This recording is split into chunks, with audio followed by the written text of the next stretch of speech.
ଦେଖନ୍ତୁ ସାମୂହିକ ବିବାହର ନାମ ଆପଣମାନେ ପୂର୍ବରୁ କୋଉଠି ନା କୋଉଠି ଦେଖିଥିବେ, ଶୁଣିଥିବେ। ପ୍ରାୟତଃ ଏଇ ସାମୂହିକ ବିବାହ ଆମମାନେ ଫିଲ୍ମରେ ଦେଖିବା ପାଇଁ ପାଉ। ଗୋଟେ ଜାଗାରେ ବହୁତ ଜଣ ବାହାଘର ହଉଥିବ। କିନ୍ତୁ ଏବେ ରିଏଲରେ ଆମ ଓଡ଼ିଶାରେ ଏଇ ଜିନିଷ ଆରମ୍ଭ ହେଇଗଲାଣି, ଯୋଉଟାକି ଆମେ କଥା ହଉଛୁ ମୁଖ୍ୟମନ୍ତ୍ରୀ କନ୍ୟା ବିବାହ ଯୋଜନା। ଏଇ ରିସେଣ୍ଟଲି 201 ଜଣ ଦମ୍ପତିଙ୍କର ହାତଗଣ୍ଠି ପଡ଼ିଛି।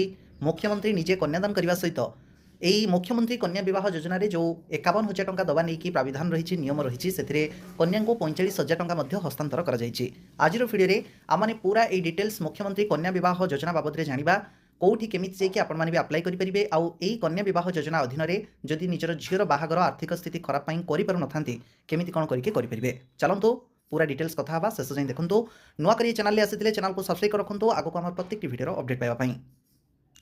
प्रथमे आम ये योजना बाबद में सम्यक सूचना जाना। मुख्यमंत्री कन्या विवाह योजना अलरेडी अन्य राज्य मानक भी ये योजना चली आम राज्य में नुआ बीजेपी सरकार आसवा पर ये योजना आरंभ होगा नहीं कि सम्यक सूचना दी जाता आउ ए योजना को आरंभ कर दी जाइए। मुख्यमंत्री कन्या विवाह योजना जे केवल गोटे साधारण योजना ता नुह, यहाँ गोटे जनमंगलकारी योजना। ता सहित सामाजिक सुरक्षा को मजबूत करने राज्य सरकार यह हूँ गोटे प्रयास। एक आपने जानते सुभद्रा माँ मानक दि जाऊँगी सुभद्रा योजन टंका एवं कन्या मानी ये योजना आरंभ होती कन्या विवाह योजना। एथिरे जो आर्थिक अनग्रसर परिवार जो झील मैंने रोचंती जदि पेरेन्ट्स झीर बाहागर कर झील को जमी से बोझ न भावतु प्रति जमी मनोभाव बदलू से सरकार ये अभिनव प्रयासटे कर नुआ करके योजनाटे आरंभ कर रिसेंटली 201 जन कन्या शुभ विवाह संपन्न होती। यही रिसेंटली माने मंगलवार दिन कथा गंजाम जिला माँ तारातारिणी पीठरे मुख्यमंत्री कन्या विवाह योजनार शुभारंभ करछंती निजे मुख्यमंत्री मोहन चरण माझी। जमीक पूर्व आपको देखली बहुत लोक गोटे ही जगह बाहा होतार फोटो जोटा कि सामूहिक विवाह कहूँ। मु तो रियल लाइफ रे देखनी जोटा कि फिल्म आम देखीचु। आम मैंने भावु कि प्रकृत में कौन एमती हुए कि आपण मैंने जब रियल लाइफ रे देखी था कि देखी थे निश्चित ता बाबद में आपंकर एक्सपीरियंस कमेंट करके जनइबे। देखुवे ए फोटोरे जड़े मुख्यमंत्री पाद को स्पर्श करुच्ची 45,000 टंकार चेक गोटे धरी। तो ठीक अच्छे एवं आगू पूरा डिटेल्स चलतु गोटे पर गोटे जिन आम जाना। यह मुख्यमंत्री कन्या विवाह योजना ये 2025-26 वर्ष आरंभ होकर 2029-30 वर्ष पर्यंत चलो। तेणु नो टेंशन आगक भी चलो। तेणु आपने जब ये योजना अधीन निजक भावती एलिजिबल बोली योग्य बोली ये योजनार भी लाभ आपने चाहिए नहीं पारे। देखो प्रथम ये जो योजन कौ मैंने योग्य हे ए योग्य होगापी कन्यार बयस 18 ରୁ 35 वर्ष भितर होता दरकार। आउ सी जो पुओ को बह कर तार बयस 21 ରୁ 35 वर्ष भितर होगा आवश्यक। तेणु से विवाह प्राप्त वयस्क होगा जरूरी। द्वितीय कथा से ओडिशार स्थायी बासिंदा जमी होते ओडिशा बाहर जमी लोक हो ना से पुओटी ओडिशा बाहर जमी हो ना। योजना 51,000 टंका मिल किंतु 60,000 टंका ये रिसेंटली लेखा रही खबर कागज रे। किंतु पूर्व जो ए रिगार्डिंग चिठी भी आसीथिला 51,000 टंका लेखा थिला से 35,000 टंका डायरेक्ट महिला अकाउंट को जीवा नहीं कि डीबीटी माध्यम सूचना थिला। किंतु रिसेंटली 60,000 लेखा जाइए माने आ द्वारा बहुत कन्फ्यूजन मध्य आसुची प्रकृत में 51,000 मिल कि 60,000 मिल ता तो परवर्ती समय क्लीयरली जना पड़ो। किंतु ए रिसेंटली जो लेखा रही 60,000 टंका सहायता मिलवा नहीं कि जो थे कि बहुत गुड़ाई फटोरे देखा जाइए 45,000 टंका सीधा सड़क कन्यार बैंक अकाउंट को दिज्व। आउ जो 15,000 टंका तार बह कार्य लगे से 15,000 टंका भितर जो संस्था बह कार्य तुलाऊँगी ताकू दिज्व। ता सहित से 15,000 टंका भितर जो कन्या बह कर विभिन्न प्रकार गिफ्ट दवा नहीं कि भी सरकारी स्तर व्यवस्था रही। अलरेडी आउे पूर्व कथा कि से गिफ्ट रे कौन कौन सब सरकारी स्तर मिल आपने जब न देखी था से भिडियो लिंक डिस्क्रिप्शन में देदेवी नचे चैनल में सर्च करके भी देखिपारे। एवं देखूँ ये मुख्यमंत्री कन्या विवाह योजना को लेकिन जो गाइडलाइन आसी संपर्क में डिटेल्स टे कथा हवा। देखो department of women and child development तरफ ही ये योजनाटी आसी बहुत किसी जिनस अच्छी जोटा जानवा भाया कथा आपको जनाऊँगी। ये पीडीएफ भी मुझे देदेवी एथि भी आपने देखिए बहुत किसी जिन जानीपारे।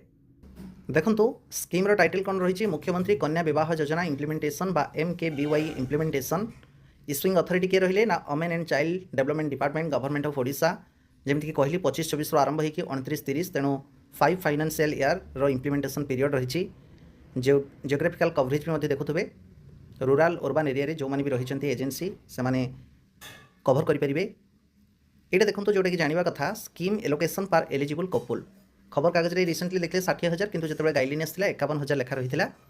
एथिरे 35,000 टंका जो कन्या बह करेंगे डायरेक्ट डीबीटी जरिया विदिन 7 वर्किंग डेज बहर 7 दिन भितर ही अकाउंट को डीबीटी जरिया पठाଯିव।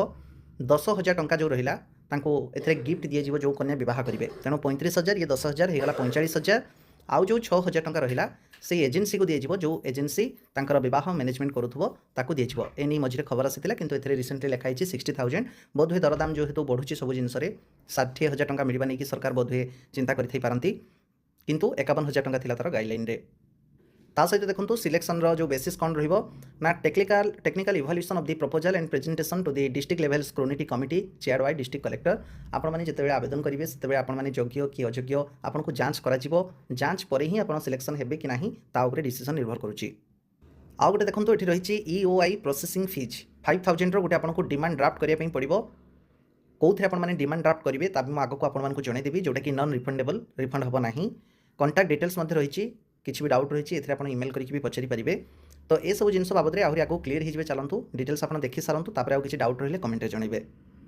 देखो 9 नंबर ये गोटे मेंशन रही डॉक्यूमेंट्स और formats needs to be submitted along with technical proposal कौन कौन सब लगे ये देखो गोटे मेंशन रही original demand draft for the submission of जोटा कि non refundable EOI processing fee गोटे रही 5,000 जमीक देखो टोटाल सपोर्ट पैकेज रही 51,000 टंका डिबिट जरिए 35,000 टंका ट्रांसफर हम ब्राइड्स इंडिविजुअल बैंक अकाउंट को पूर्व कही 7 वर्किंग डेज भितर ही जीव आउ वेडिंग रे गिफ्ट आपको 10,000 टंका सरकार देवे जो कि ट्रेडिशनल साड़ी बेंगल्स आंकलेट्स टोयरिंग्स ये सब जिनस बाद जो 6,000 टंका रहा सी हूँ इवेंट जो मैनेजमेंट करुव जो संस्था ताको सरकारी स्तर दिज्व ता सहित तौक आसिक देखिए बहुत सारा फॉर्मेट रही फिलअप करवा नहीं से सब जिनस आपको असुविधा किसी भी हेनी किसी भी करवा दरकार नहीं आपड़ जो आप्लाय करने जी बुझाशुझा करेंगे सीटी कौन करने पड़ो संपूर्ण प्रोसेस आपको बतईदेवे हेले कौटी जाकि आप्लाय करेंगे आपको नहीं बहुत लोकर डाउट था ये देखो गोटे मेंशन अच्छी address for the submission of the proposal आपणकर प्रपोजलटा को लेकिन प्रथम तो सबमिशन करेंगे कौटी करेंगे